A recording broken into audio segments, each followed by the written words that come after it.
Halo semuanya, perkenalkan nama saya Rafa Tala Putra Darmawan dengan NRP 5015241 006.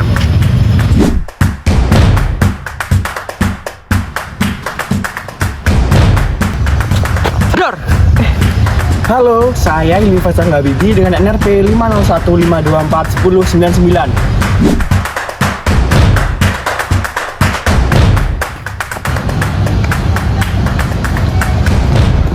Hai, perkenalkan nama saya Gadis Ralsyanti dengan NRP 5015241 019.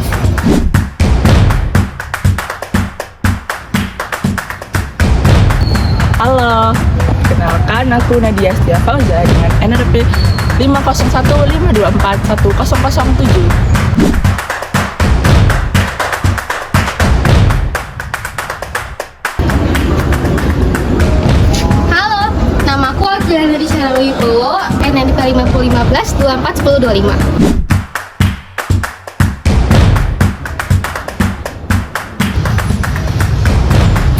Halo, perkenalkan nama saya Amelia Dwi Suandari dengan NRP 5015241 020.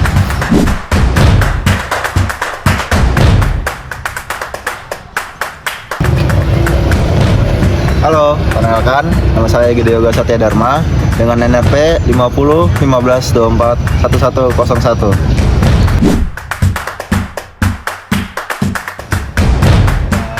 Halo, perkenalkan saya Kaksnesia Lumentobing dengan NRP 5015241009.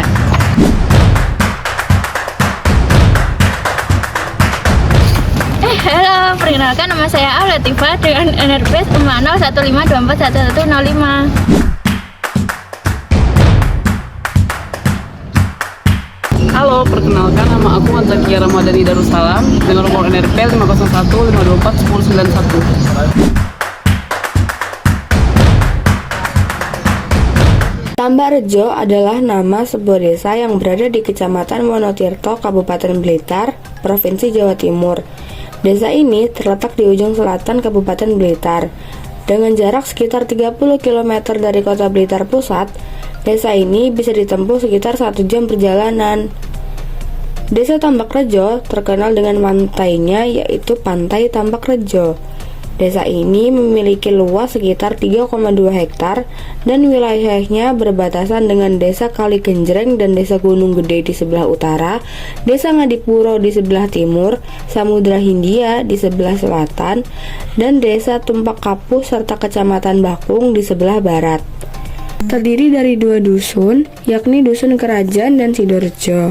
Desa Tambakrejo memiliki 8 rukun warga dan 42 rukun tetangga, dengan total penduduk desa yaitu 5.947 yang terdiri dari penduduk laki-laki 3.038 dan penduduk perempuan 2.909. Yang pertama, klimatologi Desa Tambakrejo. Desa Tambakrejo memiliki iklim tropis. Dengan perairan di sekitar desa akan membuat suhu udara cenderung stabil, gelombang tinggi, dan sering terjadi hujan lokal. Untuk musimnya sendiri memiliki 2 musim utama, yaitu musim hujan dan musim kemarau. Curah hujan tinggi terjadi pada musim hujan, sedangkan musim kemarau cenderung kering. Untuk anginnya didominasi angin laut dan angin darat. Angin laut membawa uap air yang dapat meningkatkan curah hujan. Selanjutnya yang kedua, morfologi Desa Tambakrejo. Yang pertama, proses sedimentasi. Karena letaknya dekat dengan perairan, proses sedimentasi oleh sungai atau gelombang laut akan membentuk daratan baru seperti delta atau gosong pasir. Untuk yang erosi, proses erosi oleh air laut atau sungai dapat membentuk tebing pantai atau delta. Lalu yang ketiga, topografi Desa Tambakrejo. Untuk topografinya sendiri, pertama dataran rendah. Desa Tambakrejo seringkali terletak di dataran rendah, terutama di dekat pantai. Untuk kemiringan landainya, terutama juga di daerah pantai. Terus adanya benteng alam pesisir seperti pantai, laguna, atau muara sungai. Lalu ada faktor-faktor yang mempengaruhi ketiga hal tersebut dari klimatologi, morfologi, dan topografi di Desa Tambakrejo. Yang pertama itu letak geografis, bintang bujur, dan ketinggian tempat dari permukaan laut. Lalu yang kedua, kondisi geologi, jenis batuan, struktur geologi, dan aktivitas tektonik. Lalu yang ketiga, vegetasi. pada jenis dan kepadatan tumbuhan. Yang terakhir, aktivitas manusia, yaitu pembangunan, pertanian, dan perikanan. Secara geologi, wilayah Tambak Rejo didominasi oleh tanah dan batuan berjenis kapur. Tekstur tanah di area pantai sebagian besar berupa pasir, yang khas untuk daerah pesisir. Selain itu, Tambak Rejo juga memiliki bahan galian non-logam, terutama berupa batu kapur, yang berpotensi untuk dimanfaatkan lebih lanjut. Kondisi hidrologi di Desa Tambak Rejo menunjukkan dinamika yang cukup signifikan, terutama karena sangat dipengaruhi oleh musim. Pada musim kemarau, sungai-sungai di wilayah ini cenderung mengering. Sebaliknya, saat musim hujan, dengan curah hujan yang tinggi, debit air akan meningkat. Untuk kebutuhan sehari-hari dan aktivitas pertanian, masyarakat di Desa Tambak Rejo mengandalkan sumur pompa atau biasa disebut dengan sanyo sebagai sumber air utama.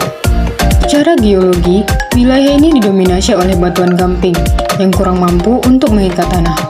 Jenis tanah yang mendominasi adalah tanah aluvial yang sebagian besar subur dan cocok untuk pertanian. Meski begitu, ada juga area tegalan serta perbukitan yang kondisinya masih gundul dan membutuhkan perhatian lebih. Kondisi hidrologi Desa Tambak Rejo memiliki ketersediaan air yang cukup baik berkat curah hujan yang lumayan tinggi. Aliran air permukaan dan air tanah mampu mengairi ladang pertanian warga, sehingga mereka tetap bisa bertani meski sebagian besar dari mereka bekerja sebagai nelayan. Tambak Rejo yang terletak di selatan Serang memiliki potensi bahan galian non-logam berupa batu kapur. Dengan panjang wilayah yang mencapai 12,7 km, kawasan ini juga dimanfaatkan sebagai akses jalan. Batu kapur dari Tambak Rejo menjadi salah satu sumber pemasukan bagi desa karena memiliki beragam fungsi, mulai dari bahan untuk semen, keramik, industri logam, bahan bangunan, pengolahan jalan, hingga kebutuhan industri lainnya. Kabupaten Blitar merupakan daerah yang rawan bencana alam khususnya tsunami di Kecamatan Wonotirto, Panggung Rejo, Wates, dan Bakung. Di Desa Tambak Rejo, kondisi tanah berpotensi longsor akibat alih fungsi lahan perhutanan menjadi lahan pertanian. Di Dusun Tamban, daratan yang terlalu rendah menyebabkan potensi banjir ROB dan tsunami jika terjadi pasang air laut dan gelombang yang tinggi.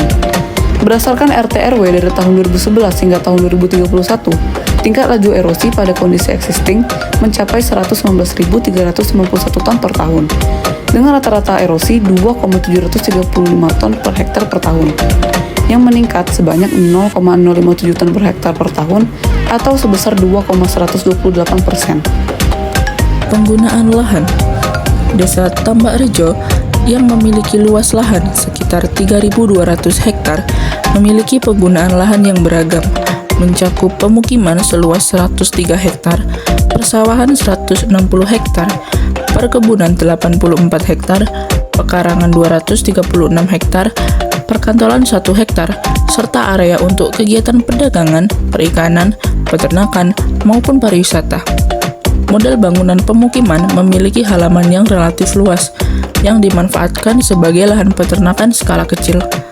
Mayoritas masyarakatnya bekerja sebagai petani, nelayan, dan penjual ikan. Lahan pertanian Desa Tambak Rejo memanfaatkan air hujan sebagai pengairannya. Hal ini menyebabkan aktivitas pertanian rentan terhadap fluktuasi musim, dengan risiko penurunan produktivitas saat musim kemarau panjang. Pemanfaatan lahan sawah Desa Tambak Rejo menggunakan sawah tidak hujan, dengan hasil komoditas terbanyak berupa padi dan tebu, yang masa panennya yaitu 1 kali dalam setahun. Untuk masa panen padi biasanya dilakukan pada bulan ke-4 sampai 5, sedangkan panen tebu pada bulan ke-7. Selain itu, terdapat komoditas lain dari hasil pertanian dan perkebunan seperti bawang merah, melon, dan jagung. Masa panen dari komoditas ini dilakukan setelah panen tebu. Hasil pertanian ini kebanyakan akan dijual ke luar daerah. Desa Tambak Rejo sendiri tidak memiliki wilayah tambak, namun sempat ada tambak tradisional yang memiliki sistem buka tutup pasang surut, di mana ketika air sedang pasang, maka ikan akan masuk ke dalam tambak. Namun saat ini tambak sudah tidak berfungsi lagi dikarenakan masyarakat sudah beralih pada sektor perikanan tangkap. Desa Tambak Rejo juga memiliki pelabuhan yang letaknya sebelum pantai Tambak Rejo. Pelabuhan ini bekerja di bidang pelayanan jasa, mengelola perikanan tangkap, dan operasional. Selain itu, terdapat peternakan skala kecil yang dikelola secara pribadi. Peternakan ini meliputi sapi, kambing, hingga ayam. Peternakan ini sebagai pekerjaan sampingan yang dilakukan di halaman rumah masing-masing masyarakat. Untuk sektor perdagangan sendiri, penduduk lokal memiliki beberapa UMKM dengan abon sebagai produknya, yang diambil dari hasil perikanan dan peternakan sapi.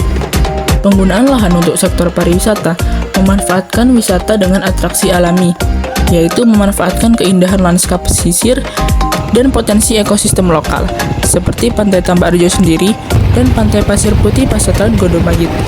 Pariwisata ini bekerja dengan perhutani dan dinas pariwisata. Selanjutnya adalah ekosistem pesisir. Desa Tambak Rejo sendiri memiliki keunggulan pada wilayah pesisirnya. Namun sayangnya, area mangrove di desa ini masih tergolong sangat sedikit. Hal ini disebabkan oleh dominasi tanah berjenis kapur yang menyelimuti desa Tambak Rejo. Sementara, mangrove lebih cocok untuk tumbuh di tanah yang berlumpur. Selain itu, letak desa yang berdekatan dengan pemukiman masyarakat mengakibatkan sedikitnya lahan yang tersedia untuk penanaman mangrove, karena sebagian besar telah dimanfaatkan oleh penduduk. Meskipun demikian, dalam upaya menjaga ekosistem laut dan pesisir, masyarakat desa telah berinisiatif untuk mencoba menanam mangrove jenis keempat. Saat ini, penanaman mangrove masih dalam tahap percobaan.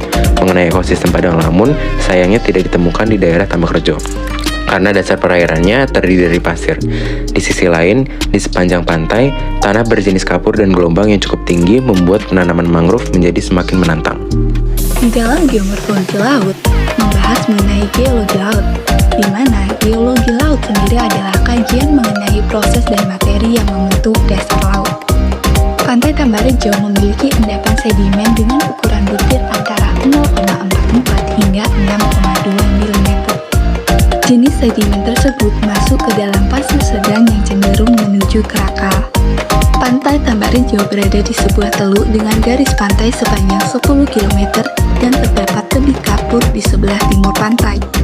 Namun, di balik keindahannya, kawasan pantai ini menghadapi ancaman bencana alam, yakni abrasi.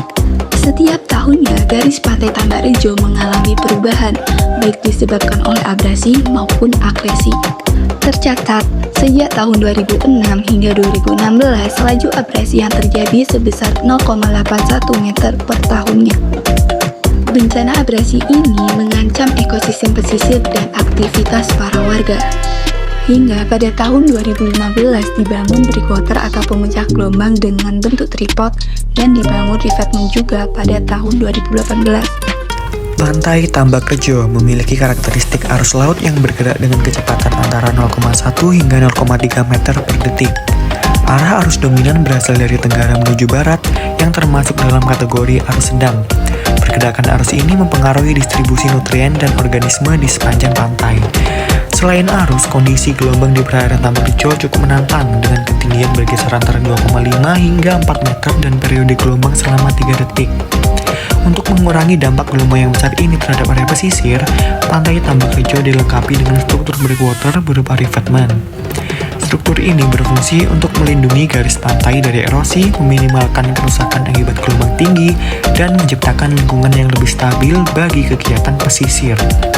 Suhu permukaan laut di perairan ini bervariasi, yaitu antara 3,37 hingga 26,26 derajat Celcius, yang mencerminkan pengaruh dari dinamika cuaca serta arus laut. Namun, di sisi lain, salinitas perairan menunjukkan kestabilan yang baik dengan nilai berkisar antara 34,03 hingga 34,67 PSU. Salinitas yang stabil ini mendukung kehidupan berbagai jenis organisme laut. Fenomena pasang surut di Pantai Tambak Rejo memiliki tipe campuran ganda, di mana dalam satu hari terjadi 2 kali pasang dan 2 kali surut. Namun, ketinggian pasang pertama berbeda dengan pasang kedua. Pola ini memberikan dampak langsung pada ekosistem pesisir, terutama bagi kehidupan biota laut seperti bentos, nekton, dan plankton. Beragam organisme hidup di perairan ini, diantaranya bentos seperti kerang dan kepiting yang berperan penting dalam menjaga keseimbangan ekosistem dasar laut. Kemudian terdapat juga nekton seperti cumi-cumi dan gurita yang menjadi sumber penghidupan bagi nelayan sekitar. Selain itu, perairan ini juga kaya akan plankton yang termasuk 9 spesies makroalga, salah satunya adalah Palmaria palmata yang memberikan kontribusi besar dalam rantai makanan laut. Sebagai kawasan pesisir, Tambak Rejo kaya akan sumber daya perikanan. Pada perikanan pantai, para nelayan tradisional menggunakan perahu kecil atau disebut jukung dengan menggunakan alat pancing, jaring, atau rawai untuk menangkap ikan. Ikan yang dihasilkan di perikanan pantai ini umumnya berupa ikan laut kecil, seperti ikan tongkol, ikan kembung, dan ikan bawal.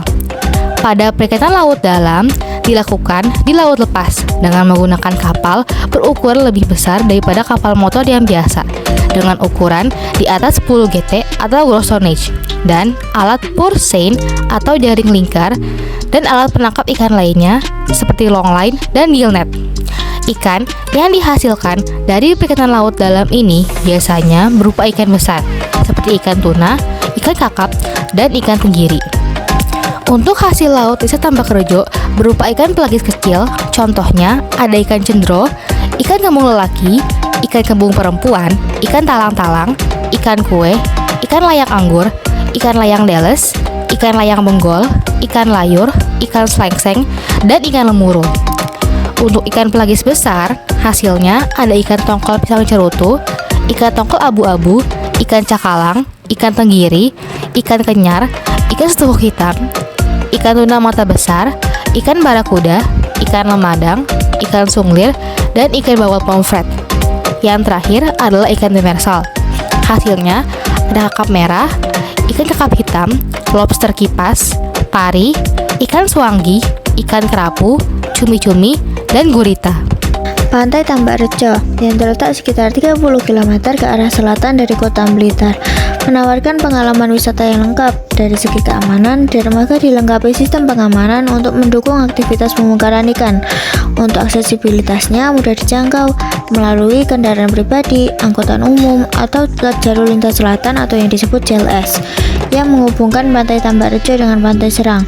Untuk fasilitasnya mencakup breakwater, revelment, dermaga, groin, kolam pelabuhan, alur pelayaran, jalan akses, drainase terbuka, pagar keliling, hingga dok manual yang semuanya telah berfungsi dengan baik. Selain itu, tersedia fasilitas umum seperti warung makan, area parkir, toilet, musola, dan penginapan.